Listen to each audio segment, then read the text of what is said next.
Hi guys, today I'm going to show you how to do this easy messy updo on medium to short length hair. To start, I've popped a loose curl through. This doesn't have to be perfect. And I'm going to apply some volume powder at the crown. I'll pop the one I'm using in the description below. Then, taking thin slices of hair, I'm going to give it a gentle tease at the roots for a little bit of volume. If you don't like back combing, you can skip this step.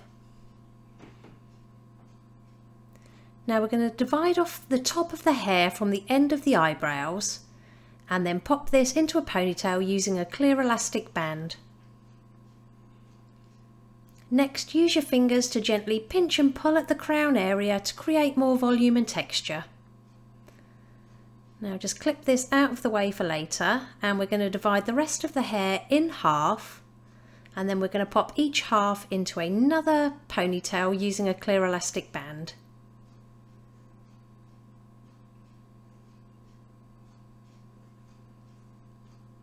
So you should have 3 ponytails all together. Next, apply some texture spray all over your ponytails. And starting on that top ponytail, we're going to loosely twist it in one direction, hold on to the left hand side and bring the ends over to the right hand side, bringing them over the top of the elastic band. Then secure at either side with a bobby pin and then slip one through the centre of the twist to keep it nice and secure. Pinch and pull at this twist and secure with some hairspray for some more texture. Moving on to the second ponytail, again I'm going to loosely twist it, but this time I'm going to hold on to it on the right hand side and bring the ends over to the left hand side. Make sure that you slightly overlap that twist above it.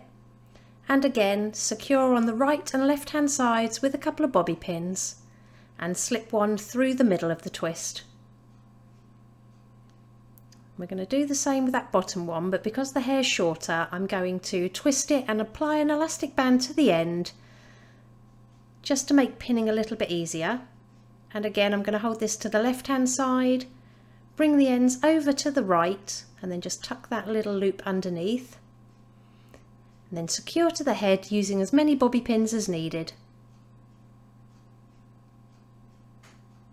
And it really is that easy. Here's the finished look. If you liked it, please give it a thumbs up and don't forget to subscribe for more tutorials.